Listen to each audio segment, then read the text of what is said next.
I'm very tired. I'm yawning, right? Now you're thinking about yawning. So now you're about to yawn. See? Like there you go. You just yawned and now you're watching this in the morning. You just woke up, you're getting ready for work, you're on your way to work, you're driving to work, and now you're yawning and now you're mad at me and we're all just in this together and the Tigers lost 2 games.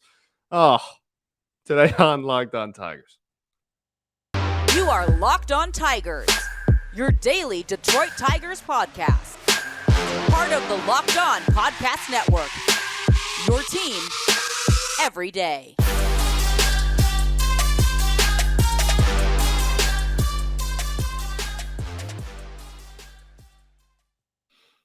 What is up, everybody? Welcome back to another edition of Locked On Tigers. I'm, of course, your host, Scott Bentley. Today is Wednesday, October 5th, 2022. Thank you for making Locked On Tigers your first listen every single day. We're free and available wherever you get your podcasts, including YouTube. Today's episode is sponsored by Simply Safe Home Security with Fast Protect technology exclusively from Simply Safe. 24/7 monitoring agents capture evidence to accurately verify a threat for faster police response. There's no safe like Simply Safe. Visit simplysafe.com/LockedOnMLB to learn more. We'll talk about them later in the show too. Okay. The Detroit Tigers dropped 2 games on Tuesday night into Wednesday morning. I'm not going to lie to you. It's almost 2 a.m. And we got a half hour of show to do. Then we got some, production stuff and uploading the episode and everything. It's going to be a late one for your boy. All right. It's going to be a late night. Already is. But this is the last one of the year, last late night of the year for us here. And at the end of the day, we're still talking ball, and that's awesome. So Tigers dropped 2 in this one, and I'm not trying to just like blow smoke up you either. Like I genuinely think that there is some stuff to take away from these games, and there's some stuff to talk about. It just might not be as energetic as maybe it has been in the past, or maybe I'm just going to catch a second wind here and just. I really doubt that one, but you never know. So I want to do game by game because I do think that these games were so vastly different, just from like an effort standpoint. Right. Like, and I don't even mean effort. Like, I genuinely believe that if you reach the highest level, like you're competitive, you're trying to win every single time you step in the batter's box, every pitch you throw on the mound. Like, I don't question major league players' talent unless they're like vocally like, yeah, I'm not trying. Not talent, effort is what I meant. I'm going to do that a lot, I think, because, it's very late and I'm very tired. But so I'm not going to question effort. What I will say is that I mean, look at the lineup that they put out in game 2. You look at that lineup and tell me that you didn't actually like jump in fear. Like I read that lineup and I was like, oh my God, I dropped my phone. It was like a spider was on my phone. I dropped it and like jumped and I was like, oh my goodness, that was terrifying. Like I mean, that's not right. Like we can all agree that second lineup, that was not cool. that was that was not very cool. But like at the same time, you're trying to give last auditions to some of these guys. You still got to evaluate the talent you have, and you still got to just play the rest of the season out and try and see what you got going into the next season. And that's what they're doing, and they're going to give everybody a look here in the last couple of days. So that's what happened. Um, Game 1, Tigers lose 6-7 in the 10th inning. We talk about effort. You know what? Effort, that's not, what am I trying to say? You know what isn't trying super hard? You know what is a blatant lack of effort if you're a manager? And let's just, like, you're an MLB manager right now, okay? You're tied. The game is tied in the 10th inning. You're the home team. You, in the top of the 10th inning, go, you know what? I'm going to put a position player on the mound in extra innings. And I'm going to do that because I genuinely do not care if I win this game. Honestly, I just want this game to end ASAP because that's how little I care about it. So I'm going to go with a catcher and put him on the mound just so that this professional baseball team we're going against, this MLB club, can just tee off on them and we can just go home and, well, start game 2. But we can just wrap this up because I don't want to waste my bullpen before the postseason. I'm locked in the 5 seed at this point. I do not give a hoot about winning or losing this game. Let's wrap it up. That is not effort. And yet, your 2022 Detroit Tigers still found a way to lose that ball game. That takes a special group.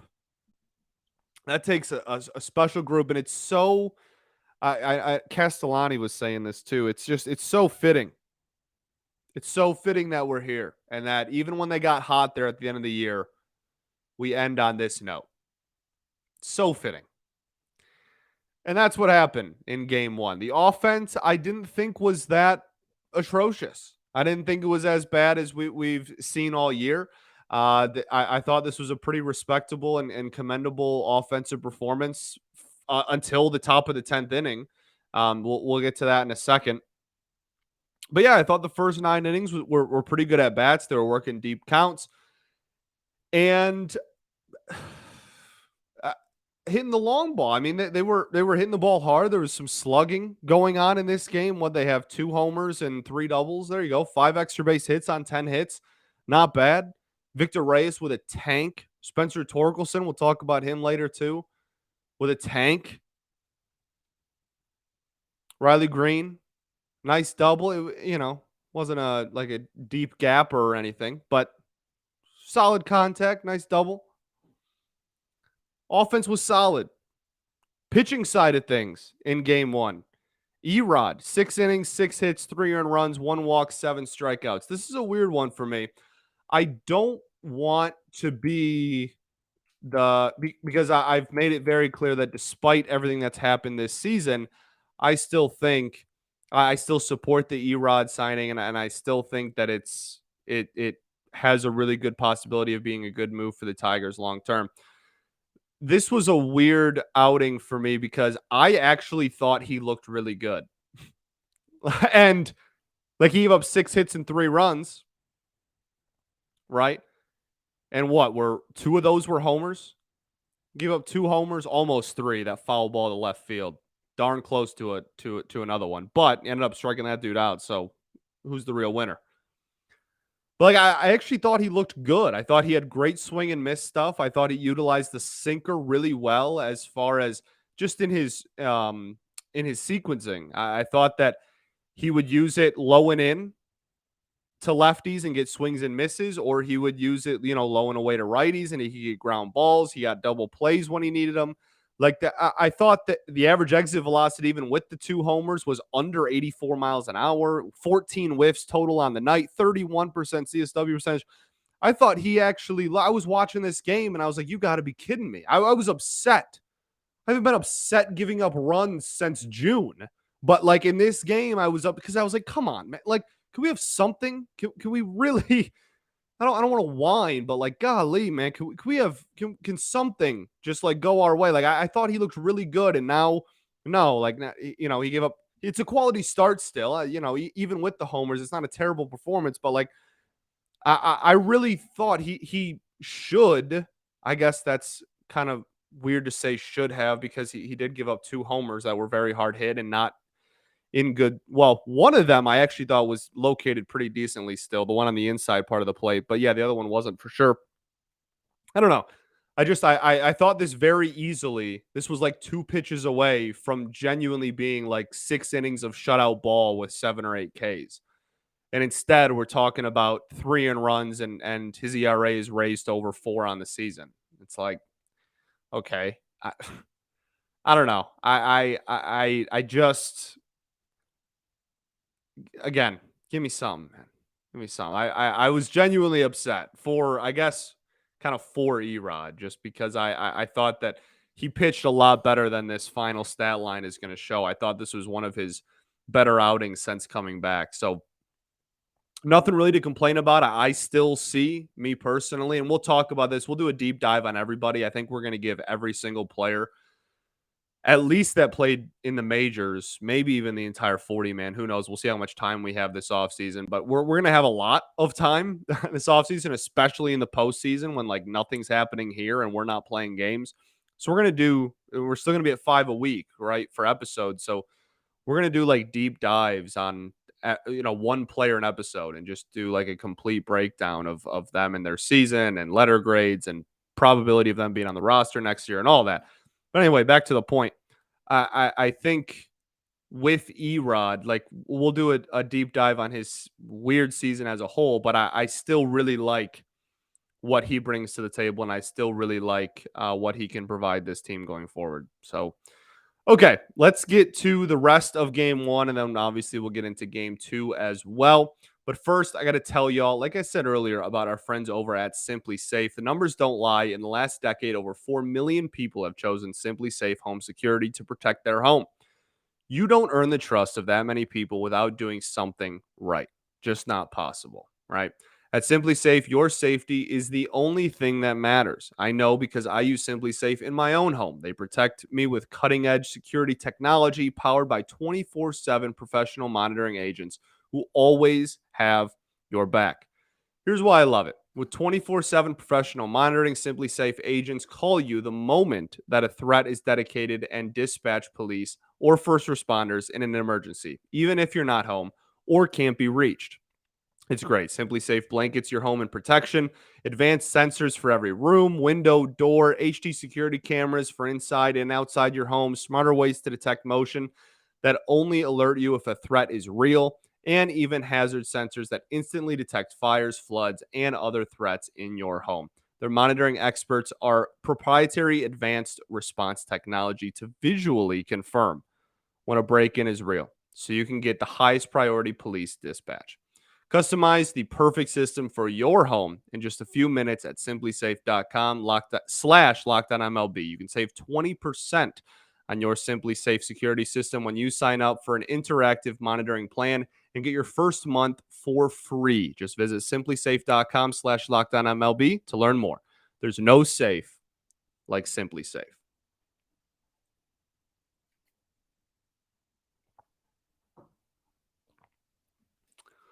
What is up, everybody? Welcome back here, segment 2 of Locked On Tigers. Okay, let's finish up game one. So we talked about Erod. Alex Lang, command just went away.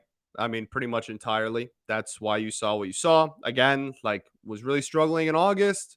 Then September, especially the last couple of weeks of September, looked really good again. And then now we're running the season on a sour note. Andrew Chafin recorded one out. I guess, got to walk in that one. Kind of struggled with command, but like, whatever. We know what Chafin is. He's a good pitcher. The big story for him is just opting in or out of that player option this offseason. Miguel Diaz pitched in game one as well. I like what I see out of him, man. He's nice. I don't particularly think that he's longed for the roster, but he'll stick around professional baseball. He'll get a look if it's not with us still, which it might be. I kind of like his stuff. I kind of like the movement on some of his pitches, but if it's not with us, it'll be with somebody, and it might be a minor league deal. It'll probably be a minor league deal, almost assuredly, actually. But I still think that he's got some room to grow there, and he'll get somebody to bite. Jason Foley, 1 inning, 1 hit, 1 strikeout. I thought he looked great. And then Gregory Soto. So yeah, let's just have that conversation now, eh? Let's just get that over with. Yeah, I'm gonna be honest with you. This is so crazy that this conversation is even being had. This is so crazy. So if you're a longtime listener of the show, if you're somebody that has followed me since, well, I took over in beginning of June last year. But I mean, even before I was the host of Locked On Tigers, if you were somebody that was familiar with me or my work before being the host of this show, I was a massive Gregory Soto fan. Massive. I loved him. I still do like adore him as a human being. I think he's a great dude, and his family is adorable, and like I love the dude. But when we're talking about on a professional level on the baseball diamond this year, you can't the frustrating thing is you can't even say like this has been a train wreck. Like no, he has a 3.3 ERA. Like the intangible stuff is still there, and there's still within him there is still a pitcher that can be great. Like great. Like that is still he has all the intangibles and all the tools and all the stuff and all the ability to be unbelievable. And that's what makes him so frustrating to so many people, I think. Because there is a semblance, there is the structure in place to be a darn good reliever. And this season has just been really rough on the command. There was 0 steps forward taken from last year to this year as far as command. Maybe even, I guess you could argue, a step back. It's been really not great. And like I said, we'll do a full episode breakdown on everybody. There's a lot of really fascinating stats and numbers and analytics that we can kind of look at with Greg. But, in this game, like he got outpitched by a catcher in the 10th inning. And I know that that's also a huge reflection on the Tigers offense. And we'll talk about that after I'm done with this conversation because that's obviously true as well. But like stat line to stat line, a catcher took the mound for the Mariners and left with a better line on the day than your 2-time All-Star closer. Like that can't happen, dog. Like it can't. And I every day, this is what I want to say originally, and I just went on a tangent. Every day I become more and more convinced that Gregory Soto might be a casualty of the offseason and might not make it to be wearing an Old English D come March or April of 2023. So we'll see. We'll keep an eye on it. He's one of the biggest question marks, I think, in this entire organization as far as what to do with him. Maybe the biggest, to be honest. He's definitely up there. We'll talk about it more in depth in the offseason, which is literally a day away. So we'll have that conversation pretty soon here. But this was just a highlight of a very Gregory Soto year. Okay, offensively, like I said, in this game, Gregory Soto did, like objectively, his stat line is worse than a catcher's, but that's also because your offense mustered like one cheap hit against a catcher. And like if it wasn't for an error, you wouldn't have recorded any hits. You couldn't hit the ball against a catcher, a position player. This is the first time that a position player not named Shohei Ohtani has recorded a win on the mound in like 8 years. I don't even know if I was probably in driver's ed like the last time that a position player, again, not named Shohei Ohtani, got a win on the mound. This is absurd. And your offense is probably more to blame than Gregory Soto, to be honest with you. That's embarrassing. I don't care that they were some deep fly balls to the outfield. There was like 2. There were a lot of balls hit into the ground, a lot of routine fly. Like, what are we doing? A catcher. What are we doing? Why am I asking that? This is game 161. We know that this is one of the worst offenses we've ever seen. There's the answer to your question, Scott. Thanks for coming. Okay, let's just move on. I'm done with it. That's really it for game 1. This was a game that the Mariners literally tried to lose because they would rather just not waste everybody's time and not have to use any of their arms in their bullpen heading into the postseason. And yet they still ended up winning because that's what good teams do. They find a way to win, and that's what bad teams do. They find a way to lose. There you go. Okay. Okay, cool. Let's move on. I don't think there's any other offensive performances I really want to talk about. Well, Torkelson we'll get to at the very end. Victor Reyes, nice homer, nice game. That's literally it. Okay, game 2. Tigers lose game 2 by a score of, what was that final? Oh, 6-9. Okay, so nice game. We'll talk about it. We'll talk about it right after this.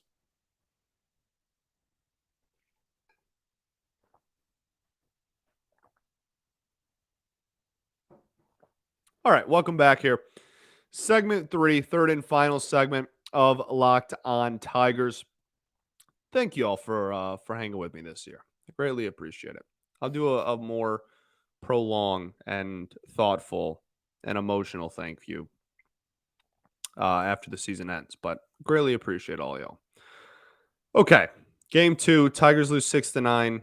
Not a nice game, but got to stick to the bit with that one.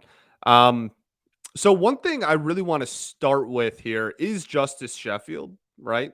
The starter for the Seattle Mariners in this one. I used to be, when he was a prospect still, I was a huge Justice Sheffield believer. I really thought that he was him. I thought he was going to be really good and just hasn't lived up to that at the major league level, has really struggled getting swings and misses. They tried him out of the bullpen. They tried him starting. Just is having kind of a hard time getting his sea legs under him. He's been a lot more effective out of the bullpen. And I think that he'll probably just end up staying there, but they're trying to give him a look as a starter to end the season here. Gives up 5 earned runs in 5 innings. Not very good against again, terrible lineup. Like I made all those jokes at the beginning. I mean, they put up 5 runs off the starter and 6 runs total. Like that's not good if you're Justice Sheffield. So I'm not sure he'll ever get to what was once bestowed upon him. Like I was a really big fan of his when he was a Yankee, just in the sense that I really thought he was going to be something and be someone someday, but hasn't really blossomed into that. But like I said, sub 4 ERA out of the bullpen this year. Good on him. Found a role at the major league level. Huge props. That's very difficult to do. I hope that he has a lot of success going forward and everything. It was just, it's always fascinating watching those kind of dudes that are, I don't know. That's a unique situation. I always find it fascinating. So what didn't make him effective in this one was command. I mean, for starters, and that's why he has been relegated to the bullpen, and that's why he has not been very effective. His ERA as a starter is like 5.8 or something ridiculous, right? And that's mostly because of command. Like the stuff plays as seen by what he's done in the bullpen, but yeah, it's tough to really hone in and be a solid starter when you struggle with command on a consistent basis, which he does. I also don't really like the shape of his slider. I don't think it's like a great pitch. And he threw it a lot. He threw it more than any other pitch, and the Tigers just kind of teed off on it, to be honest with you. That and the changeup, actually, that's my new answer. The changeup is actually the pitch that we absolutely teed off on. And it was a changeup that did not move very much vertically. I guess it was kind of a difference in velocity, but like for the most part, I mean, that was batting practice with the changeup. We were absolutely smoking that thing all over the field all game. Not a very effective pitch for Justice Sheffield. So like good on the Tigers hitters, but just something I want to talk about was just him, just because I think he's had such a fascinating career already up to this point. When looking at the offense for the Tigers, Akil Baddoo with 2 walks, I like that. I mean, like solid end to the season. The last 2 weeks of the season, he finally found his bat that had been lost for the first 145 games, which is not really helpful, but it's something. And it's something that when we look into next year, we go, okay, he ended on a high note. Obviously not the season he wanted, but maybe the bat speed is there, man. Like that's the thing about Akil Baddoo. The bat speed really is there. It's just I don't think was swing shape. I guess I'll call it was really there. Kind of his swing was kind of all over the place, but the bat speed is there. The intangibles are still there. He can be something. So I expect him to still be in the organization next season. I don't expect him to be a casualty of Scott Harris's first offseason as head of player ops, but a nice end of the season is always nice to see. Spencer Torkelson, let's have that conversation now before we go any further. There's not too much else to talk about really besides Torque. So let's have that conversation now. 2 home runs in this, not in this game, but in this day. And he went 3 for 5 in game 2. So like on the day, he had 4 or 5 hits and 2 of them were homers. Just absolutely mashed. And so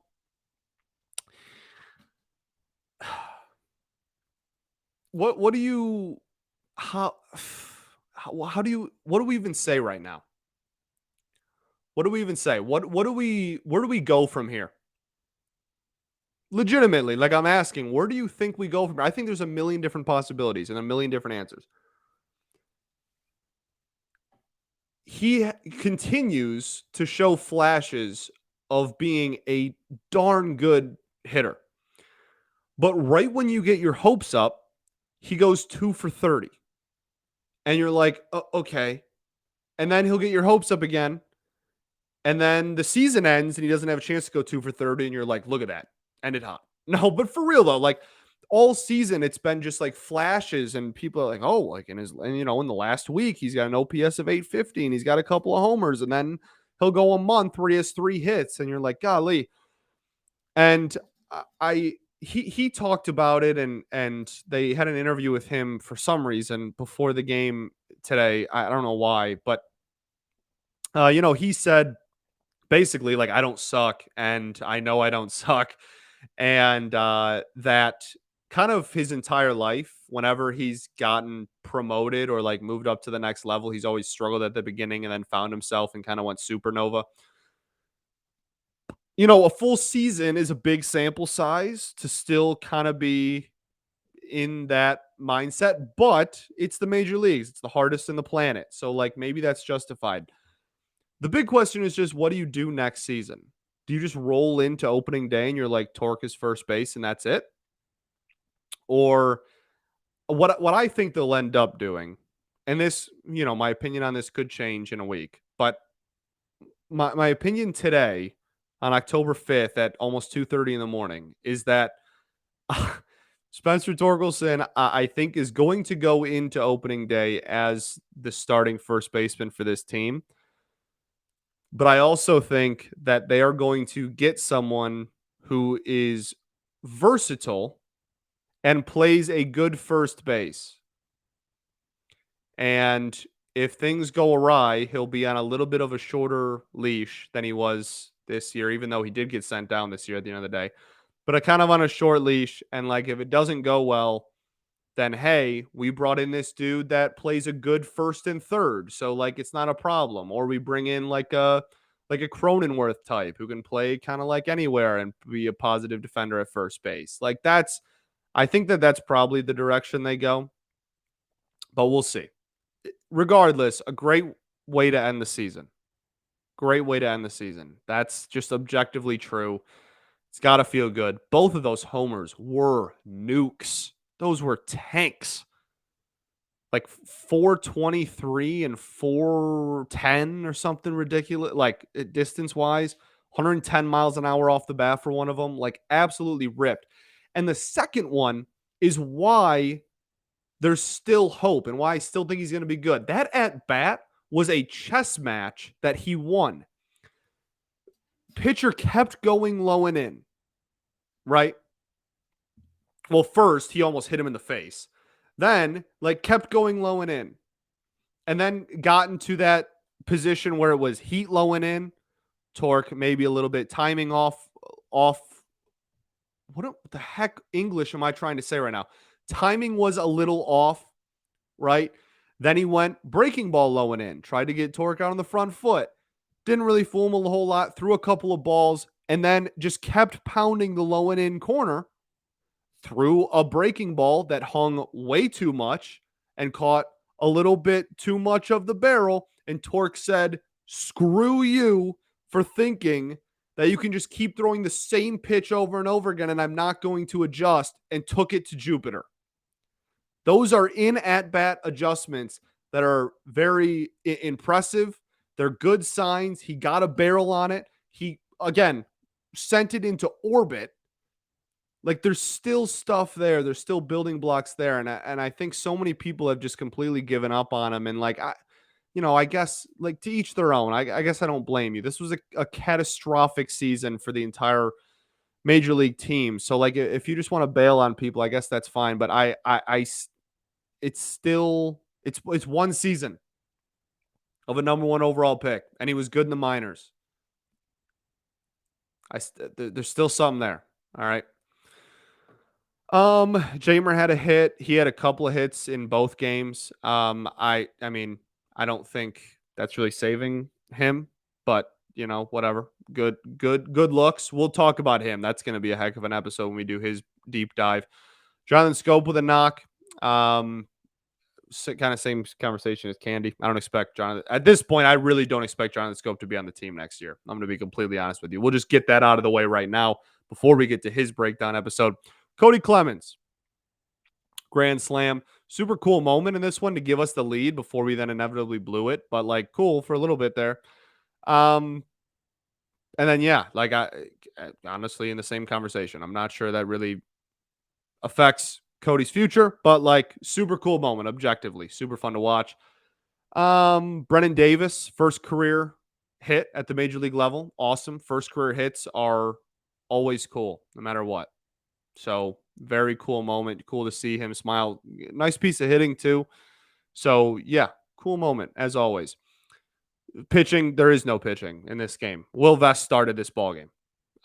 He did not do well. He's not a starting pitcher. Elvin Rodriguez comes in. He got absolutely rocked. He actually had some swings and misses, and like got his strikeout numbers weren't bad. He had 5 Ks in 3 2/3.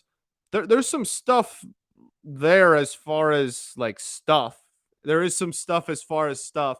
Like his movement on some of his pitches aren't bad, but like no, you know what I mean? No. Garrett Hill then came in, had 0 command in this game. Absolutely none. Okay, there you go. Next. Daniel Norris, 2 innings, no earned runs, no hits, no walks, 4 Ks. He looked fantastic. Daniel Norris looked great. And for as much as I feel like every time I bring him up, I just talk about like, oh, he's, whatever. I don't care because he's not going to be here next year. That's still true. But he'll be somewhere. And that's all that matters. And that's impressive because this dude got, bailed on by the team that brought him in halfway through a season. And the Tigers just brought him back. And he has a 3.45 ERA on the season now. And in his last 2 weeks, it's even lower than that. He's going to get work somewhere. Whether it's a major league bullpen job, whether it's kind of like those Willie Peralta, Drew Hutchison minor league deals, whether a 40-man deal, but like you're in the minors thing, maybe. I don't know. But he's going to get work next season for how good he looked in a Detroit Tigers uniform in 2022. And that's not only a testament to him, big ups to Daniel Norris, but it's a testament to this coaching staff, as we've said a million times. Chris Fetter's unbelievable at his job. Okay. That's it. I'm going to bed. Thanks for making Locked On Tigers your first listen every day. Free and available wherever you get your podcasts. And I'll make your second listen, the Locked On MLB podcast. MLB expert Paul Francis Sullivan, sorry, Sully, brings humor, passion, and his unique perspective on every team and the biggest stories from around the league. Follow the #1 daily league-wide podcast, Locked On MLB, on the Odyssey app, YouTube, or wherever you get your podcast. Sorry for making you yawn at the beginning. Sorry for reminding you of that and making you yawn again right now. Sorry that the baseball team you root for had a absolutely disastrous season. But from the bottom of my heart, thank you for continuing to support this show and myself. I will never be able to really articulate that And again, we'll do a big season ending thing after tomorrow when the season is officially over. So schedule for the week. We'll go over that really quickly before I send you on your way here. Tomorrow's going to be a game recap, like an actual game recap of game 162. I know it sounds ridiculous, but like I'm going to do it. So we're going to talk about the game just like a normal game recap. And then Friday. On Friday, do you want a mailbag where it's just like, hey, ask me questions, put them in the YouTube comments, put them in my DMs, put them in a reply. I'll probably tweet out like, reply with your mailbag questions below. Like, we can do that for Friday and just do like if you have questions about players, if you have questions about the future, if you have stuff you want to talk about that happened this past season, if you want to talk about 2023, if you have questions about me, what's my like hair routine, like if you whatever, maybe we do that, or we do like our full, just complete recap, everything that happened in the 2022 season. And that'll be the Friday show as well. And again, we have a lot of time. So, like, if you want to do, maybe we'll just do that. Maybe we'll just do, well, I don't know. The thing, like, we have time to do both. We'll just, whatever one we don't do on Friday, we can just do Monday. Like, we don't, like, we're on a completely different schedule now. We don't have a game to talk about every day. Like, we have actual, like, content, like, conversations we can talk about. We don't have to recap a game every single night. So, we can do a lot. We're gonna have a lot of fun this off season, and I really can't wait. It's the most excited I've been for an off season. Maybe I don't know. Last year I was pretty excited heading into the off season, I guess, but I'm really pumped for this off season. I'm really pumped for Scott Harris. I'm really pumped to be the host of this show during an off season that doesn't have a lockout that takes away 3 months of content from me. Like I'm actually really pumped for this off season.